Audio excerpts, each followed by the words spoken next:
Comenzamos el consultorio de bolsa de esta tarde en Mercado Abierto en Capital Radio. Es jueves y, por tanto, está con nosotros Carlos Doblado, analista de Black Bear Broker. ¿Qué tal, Carlos? Muy buenas tardes, bienvenido.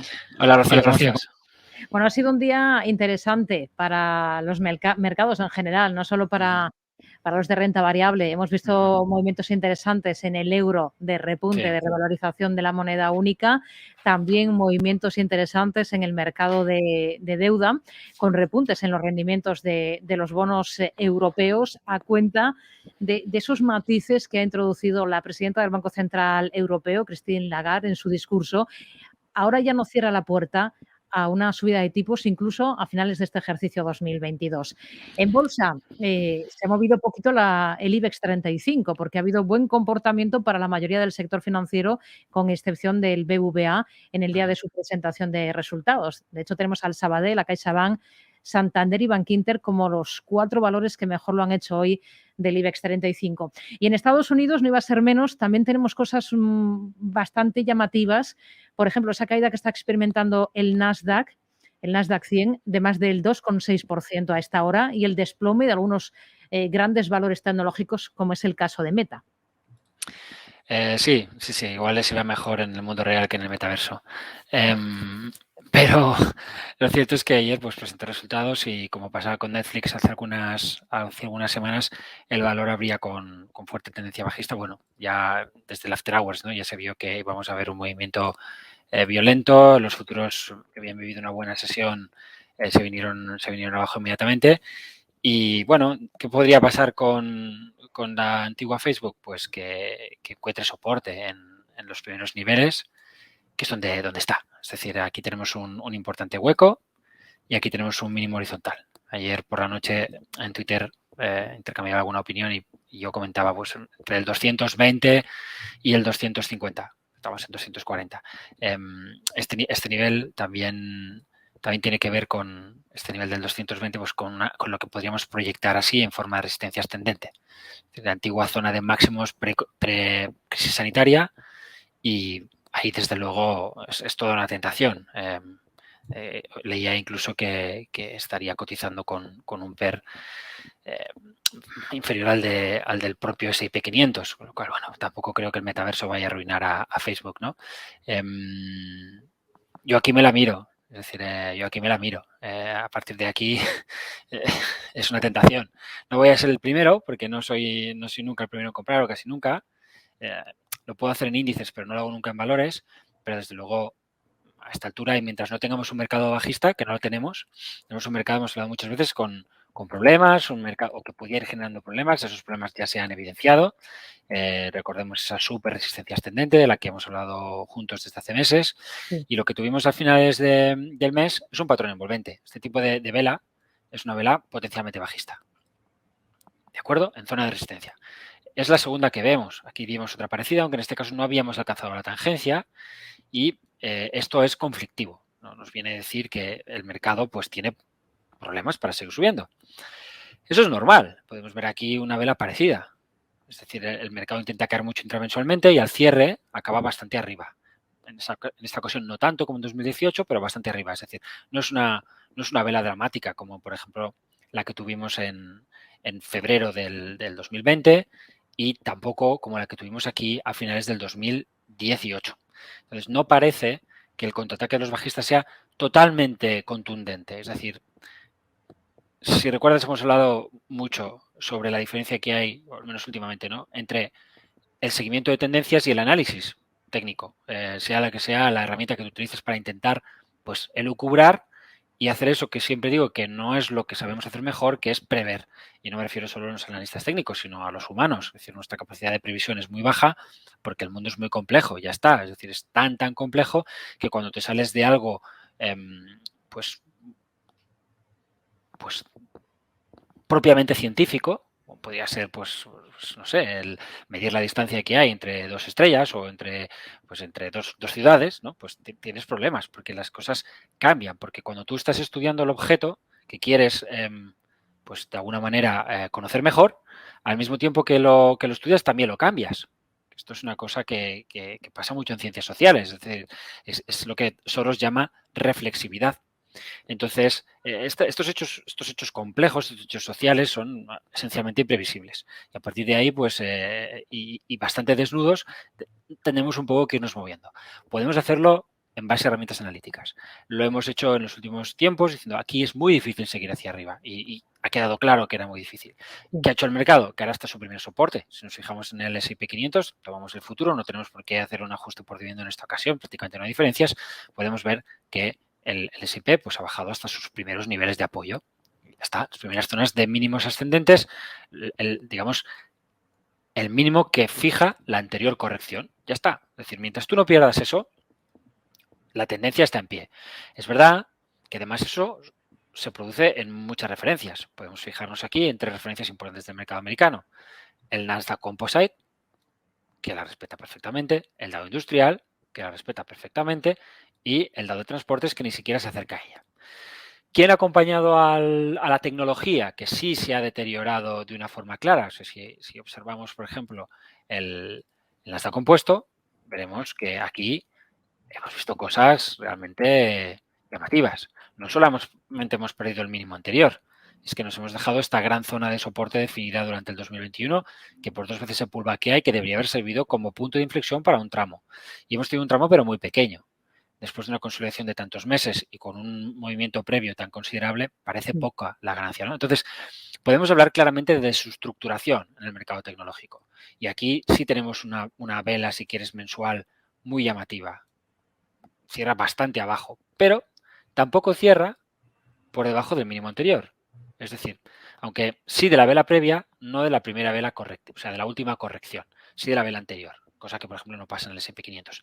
Podemos ver además que esta vela envolvente confirma este patrón que tenemos aquí, que se llama doji de lápida, que es un tipo de formación técnica potencialmente bajista, que no requiere confirmación y que, por ejemplo, también tenía el Dow de transportes y que no requiriendo confirmación, habría sido confirmado con esta nueva vela, que también es envolvente, como la del S&P 500, no la del Nasdaq. Pero da igual. Esto no cambia, el que no sea envolvente no cambia el mensaje. Pero si nos fijamos en el conjunto, pues vemos que hay ciertas dudas. Esta vela no es ni mucho menos la que tiene el Dow Industrial. Es decir, es una vela que muestra claramente un rechazo, es decir, el soporte ha funcionado muy bien. Este es el Composite, perdona. Pero el Nice Composite es igual que el Dow Industrial en este sentido.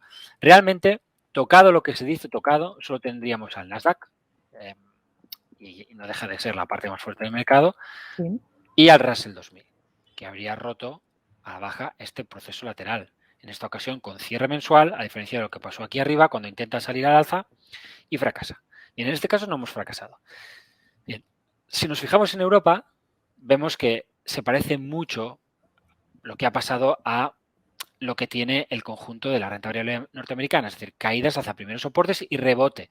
Un rebote, si se quiere, pues un tanto zigzagueante, complicado, como no puede ser de otra manera, un rebote que se produce después de que de forma general se rompan las medias de 200 sesiones, un rebote que solo se habría reordenado en el caso del AEX. Yo ayer compraba AEX, un poquito de AEX, porque este es un doble suelo sobre pues, una zona de importante soporte. Aquí tenemos la media de 200 sesiones, este soporte horizontal. Algo más llamativo que todo eso, que es el suelo de lo que podría ser un canal bajista principal.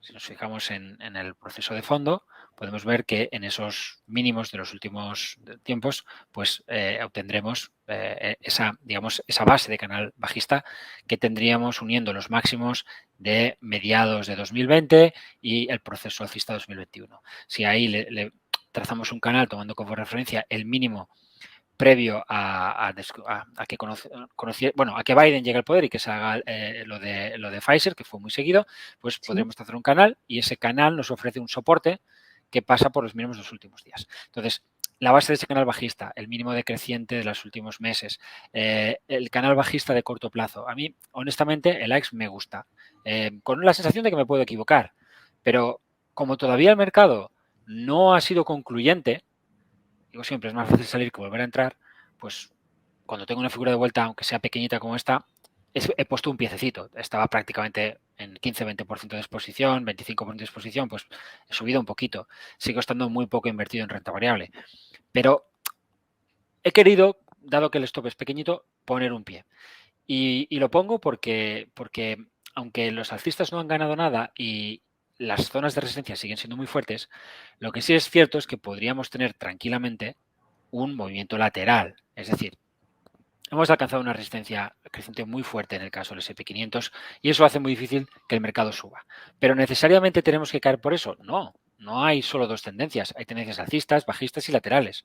Si nos vamos al año 2014-2015, podemos ver que el mercado alcanza esas resistencias ascendentes, luego se mueve lateralmente hacia arriba, luego un lateral mucho más claro de un año. Es decir, podríamos tener este tipo de fenómeno. Si tengo este tipo de fenómeno, lo que tengo que tener muy claro es que me puedo quedar fuera de un mercado. Imagínate que en este proceso yo estoy esperando la corrección. Porque aquí tendría los mismos argumentos de tipo sentimiento inversor y de tipo chartista que tengo hoy por hoy. No tendría más. No consiguieron nada más allá de eso los bajistas en ese tiempo. Pero si no me doy cuenta de que el mercado está revirtiendo, pues me puedo perder un gran movimiento. Es verdad que puedo acabar entrando con ruptura alcista. Pero ¿qué pasa si el mercado no estructura un lateral muy claro? ¿Qué pasa si tenemos algo más irregular? Pues me puedo encontrar en una situación bastante incómoda, sobre todo, y en este momento también pienso como gestor de dinero, con una inflación bastante alta que lógicamente se protege bien con pocas cosas. Una de ellas es con renta variable.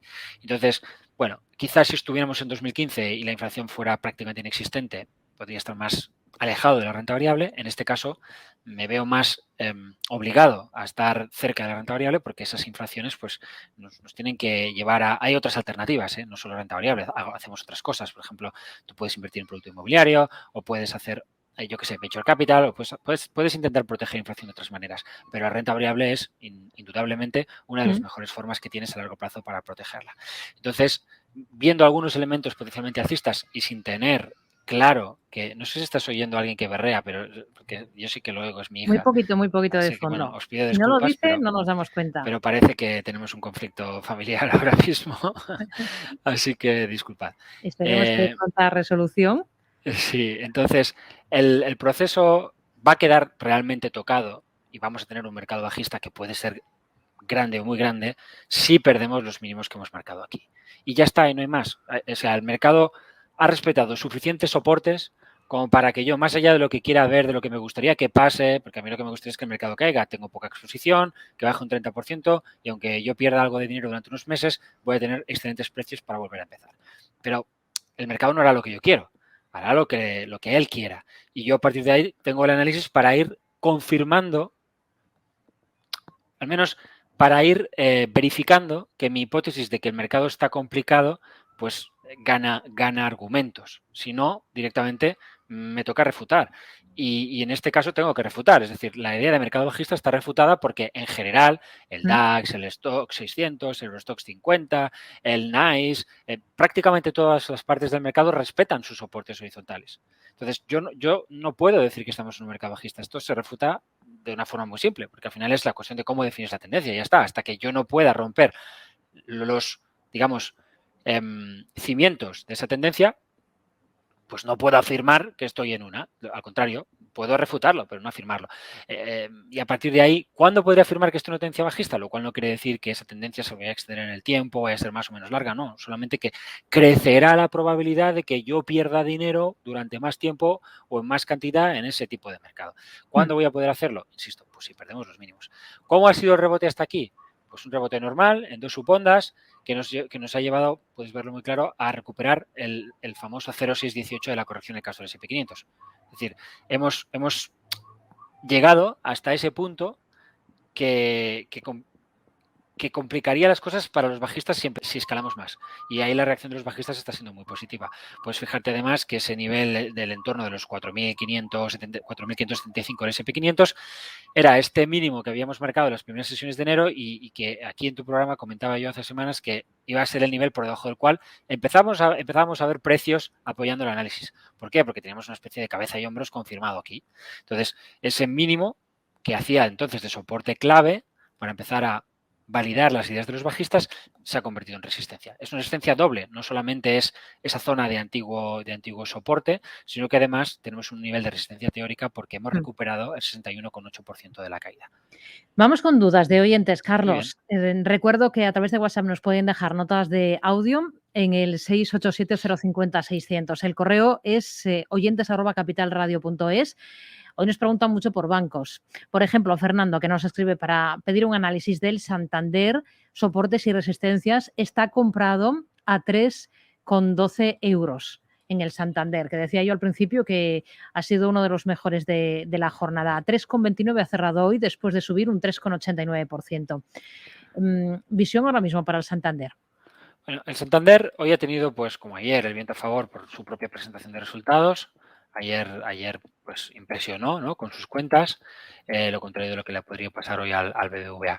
Pero si nos abstraemos del ruido, nos fijamos un poco tanto en el proceso de fondo como en el sector, que yo creo que es lo que siempre tenemos que hacer, veremos que aquí los bajistas no han logrado nada de nada, pero nada de nada de nada. Una corrección y una completa recuperación. No al 61,8, no, todo. Es decir, todo. Mientras los bajistas no reconquisten la zona del 387,5 en el stocks bancario total return, para mí pues es un sector fuerte y es el último lugar donde pues yo reduciría posiciones, donde sería agresivo. Por debajo de ese nivel podría reconsiderarlo, pero fuera de ahí, pues ha ido rompiendo resistencias y parece proyectarse hacia esos máximos de los años pues 2015, 2018. Evidentemente, con un mercado bajista global fastidioso, eso va a ser complicado de conseguir a corto plazo o a medio plazo. Pero si yo estuviera obligado pues, a tener renta variable, seguramente estaría más confortable pues, en bancos que en tecnológicas ahora mismo, ¿no? En una posición de tener activo, porque quiero tener algo de renta variable. El Santander tiene buen aspecto. Ha hecho su digestión, un poquito complicada porque llega a hacer mínimos y máximos descendentes, llega a romper este mínimo anterior. Yo, por ejemplo, no me gustó mucho esto, como no me gustaba el mercado, yo aproveché este rebote y yo he cerrado posiciones en el Santander en la zona de 3 euros. No porque el Santander me convenciera en el sentido de, bueno, oye, de verdad estoy muy tocado. No, insisto, esto puede ser visto así pues como una especie de bandera. Hemos caído un tanto por debajo de ella intramensualmente, pero luego al cierre mensual, y eso ya lo sabía cuando los precios recuperaban, puede verse aquí, ¿no? Los precios se mueven por debajo, pero al cierre mensual acaban claramente arriba, con lo cual no hay ruptura. En gráficos de tendencia de fondo no hay ruptura. Pero no estaba nada convencido del mercado, esperaba una corrección general y me dije, bueno, pues puedo volver a recomprar en la base del canal. Me he equivocado, el Santander sube, he mantenido otros como por ejemplo el Sabadell, ING Group, mi propia posición en el sector a nivel en Blackbird tenemos desde hace muchos meses una posición en el sector bancario en general a través de TF, exactamente desde que los precios del sector confirman este patrón de vuelta que es muy llamativo, este gran doble suelo que tenemos aquí y que se confirmó pues con la superación de los 270 a finales del 2020, hoy estamos en 424, ¿no? Es decir, y todo ese proceso pues es un proceso tendencial que se puede mantener y es evidente que si los bancos quieren seguir subiendo, Santander va a querer seguir subiendo, no se va, es difícil que se desacople de esa tendencia. Entonces, en el lado del sector tenemos un perfil mucho más claro, más claramente alcista, no amenazado de ninguna manera, que en el Santander, y manejarse con los niveles del Santander me costaría. Estamos en zona de resistencia porque tenemos la directriz bajista, aunque hoy se ha superado ligeramente. Y a nivel soportes es que no confío demasiado en los que él ha marcado. Me parecen poco técnicos. Entonces lo que utilizaría es el propio sector. Yo me cogería ese nivel de mínimos del sector de enero y si se pierde el mínimo de enero, pues cerraría mi posición probablemente en Santander. Si no, mantener y ya está.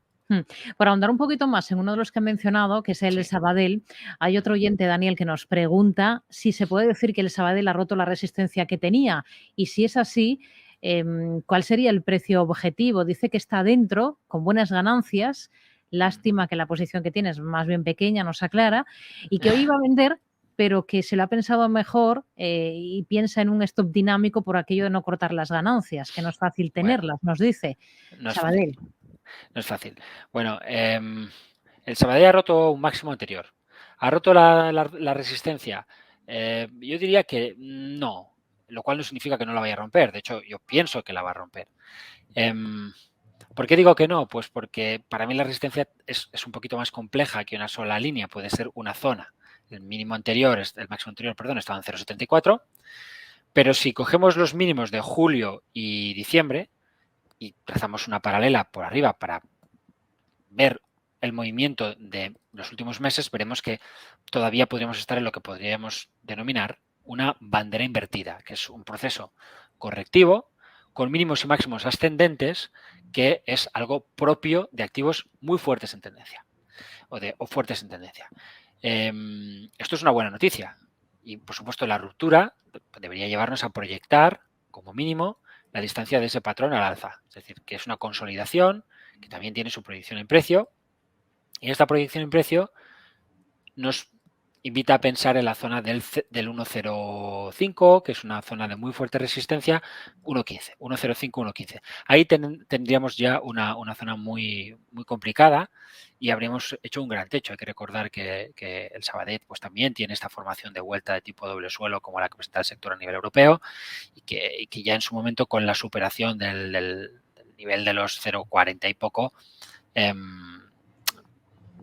invitaba a pensar en un 0,80, 1,10.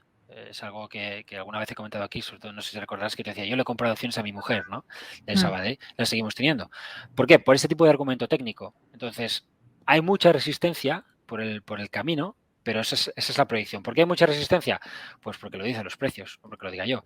Es decir, aquí en el 0,85, es decir, superando 0,80, tenemos una proyección 1,15, que es una proyección teórica y es un precio al que puedes llegar sin tener ese argumento técnico, simplemente que te lo refuerza. ¿Por qué puedes llegar? Pues porque estás en tendencia, ya está, en tendencia puedes ir donde quieras, hasta que se revierta. ¿Cómo se revertirá? Pues si se pierde la base del último consolidación, y eso es 0,55, si no recuerdo mal. Mientras eso no pase...